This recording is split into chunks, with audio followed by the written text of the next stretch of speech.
Hi everyone, आज हम लेकर के आए हैं बहुत ही बढ़िया सी पापड़ की रेसिपी। इस पापड़ को आज हम बनाएंगे बिना गैस जलाए, बिना पकाए, क्योंकि ये बने हैं बचे हुए चावल से। बचे हुए चावल से बहुत ही आसानी से आप पापड़ बना सकते हैं और ये पापड़ बिल्कुल नॉर्मल चावल के पापड़ जैसे ही बन के तैयार होते हैं। बनाना बहुत ही आसान है, बहुत ही आसानी से आप इसको बना के तैयार कर सकते हैं और स्टोर भी कर सकते हैं। तो चलिए इन टेस्टी पापड़ों को बनाना देखते हैं। बासी बचे हुए चावल के पापड़ बनाने के लिए मैंने यहाँ पे 1 कटोरी बचा हुआ पका हुआ चावल लिया है। सभी के घरों में कभी ना कभी तो चावल बच ही जाते हैं, तो उससे आप बहुत ही आसानी से बिना पकाए पापड़ बना सकते हैं। तो मैंने यहाँ पे 1 कटोरी बचा हुआ चावल लिया है। चावल को हमें किसी भी बर्तन से नाप के लेना होगा, क्योंकि पानी भी हम नाप के ही लेंगे। इस चावल को हम डाल देंगे ग्राइंडिंग जार में और उसी कटोरी से नाप के 1 कटोरी पानी ले लेंगे जिससे चावल नापा था, और थोड़ा थोड़ा सा पानी डालते हुए चावल को हमें पीस लेना है। तो यहाँ पे मैंने आधा कटोरी पानी डाल दिया है। चलिए इसको पीस के ले आते हैं। ये देखिए चावल हमने दरदरा सा पीस लिया है। अभी ये बिल्कुल बारीक पेस्ट नहीं हुआ है, क्योंकि पके हुए चावल में बिल्कुल भी बाइंडिंग नहीं होती है। तो चावल का पेस्ट हमें एकदम बारीक बनाना होगा, एकदम फ्लफ़ी पेस्ट बना के हमें तैयार करना होगा। तो ये जो बचा हुआ पानी है ना आधा कटोरी, इसको भी डाल लेंगे और इसको फिर से पीस के ले आएंगे। तो यहाँ लीजिए चावल हमारा पिस गया है और ये देखिए कितना फ़ाइन पेस्ट बन के तैयार हुआ है, क्योंकि इसको हमने कई बार चलाया था, लगभग 5 से 6 बार। और ये देखिए कितना फ़ाइन पेस्ट बना है। चलिए अब इसको किसी भी बड़े साइज़ के मिक्सिंग बाउल में निकाल लेते हैं, क्योंकि अभी इसमें हमें मसाले भी ऐड करने हैं। मसाले ऐड करने से एकदम चटपटा हमारा पापड़ बन के तैयार होगा। तो ये देखिए, देखने से लग रहा है ना कि कितना फ़ाइन पेस्ट बना है। और इसे बहुत पतला भी नहीं बनाना है, बहुत गाढ़ा भी नहीं बनाना है। कुछ इस तरह से बनाना है कि जब इसको हम चम्मच से उठाएं तो ये बिल्कुल रनिंग स्टेज पे हो, बहुत ही आसानी से गिरे। चलिए अब इसमें मसाले भी ऐड कर लेते हैं। तो सबसे पहले हम डाल रहे हैं आधा चम्मच नमक। नमक थोड़ा सा कम ही डालना चाहिए, क्योंकि सूखने के बाद फिर नमक तेज़ हो जाता है। और 1 चम्मच डालेंगे साबुत जीरा, आप चाहें तो कूट के भी डाल सकते हैं। 1/4 चम्मच कलौंजी या मंगरेल डालेंगे और आधा चम्मच कुटी हुई लाल मिर्च। इसके अलावा भी अगर आपको कुछ मसाले पसंद है तो आप ऐड कर सकते हैं, जैसे कि अजवाइन, कुटी हुई काली मिर्च, धनिया की पत्ती, पुदीने की पत्तियाँ, सफ़ेद तिल। जो भी मसाले आपको पसंद है आप पापड़ में ऐड कर सकते हैं। उसके बाद इसको हम अच्छे से मिक्स कर लेंगे। मसालों को बढ़िया से इस बैटर में हमें मिला लेना है।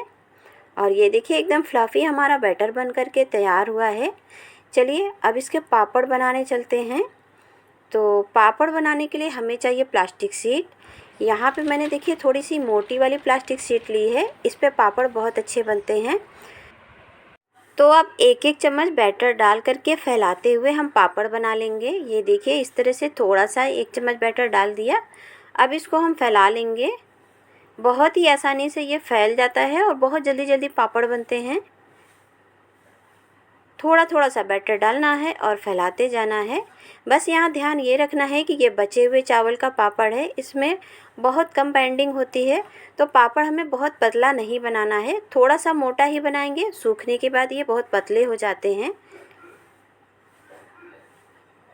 तो ये देखिए कितनी आसानी से हमारा पापड़ बन रहा है। इसी तरीके से हम सारे पापड़ों को बना करके तैयार कर लेंगे।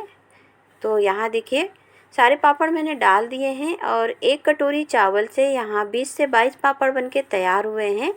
अब इन पापड़ों को हमें तेज़ धूप में सुखा लेना होगा। तेज़ धूप में सुखाएंगे तो पापड़ में क्रैक नहीं आएंगे। जल्दी से सूखने से पापड़ बहुत अच्छे बनेंगे।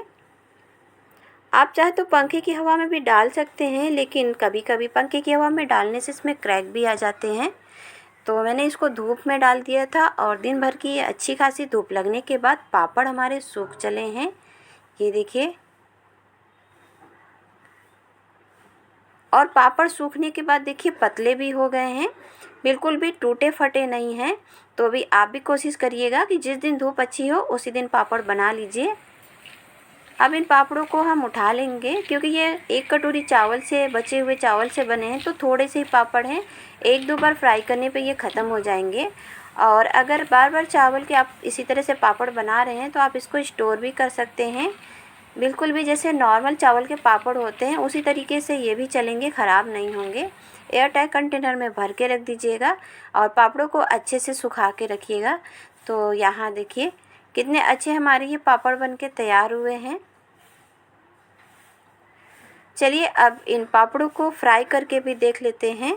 वैसे तो देखने में पापड़ बहुत अच्छे लग रहे हैं, लेकिन फ्राई करने के बाद फूलते हैं कि नहीं, तो इसके लिए हमें ऑयल को अच्छे से गर्म करना होगा धुआं निकलने तक। तो यहाँ देखिए ऑयल हमने अच्छे से गर्म कर लिया है। इसके बाद फ्लेम को बिल्कुल लो कर देंगे और धीमी आंच पे पापड़ फ्राई करेंगे। तो देखिए पापड़ कितने अच्छे से फ्राई हो रहे हैं। जैसे ही ऑयल में हम पापड़ डाल रहे हैं इनकी साइज़ बड़ी हो जा रही है। जिस तरह से नॉर्मल चावल के पापड़ होते हैं बिल्कुल उसी तरीके से ये भी बन के तैयार हुए हैं। तो बहुत ही आसान सी रेसिपी है, बिना गैस जलाए बिना पकाए बहुत ही आसानी से आप बचे हुए चावलों का यूज़ कर सकते हैं।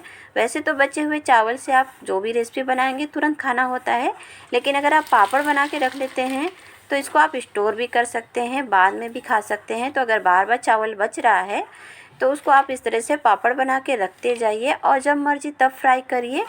बहुत ही बढ़िया चटपटे पापड़ बन के तैयार होते हैं और अगर आप इसको किसी को देंगे ना तो वो बता ही नहीं सकता है कि इसको आपने बासी चावल से बनाया है।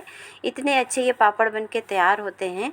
तो दोस्तों ज़रा सा भी आपको पापड़ की ये रेसिपी पसंद आई हो तो एक लाइक ज़रूर कर दीजिएगा, साथ ही में दोस्तों में भी शेयर करिएगा और चैनल को सब्सक्राइब करके बेल आइकन दबा दीजिएगा ताकि आने वाली वीडियो की नोटिफिकेशन सबसे पहले आपको मिले। Thank you watching for this video.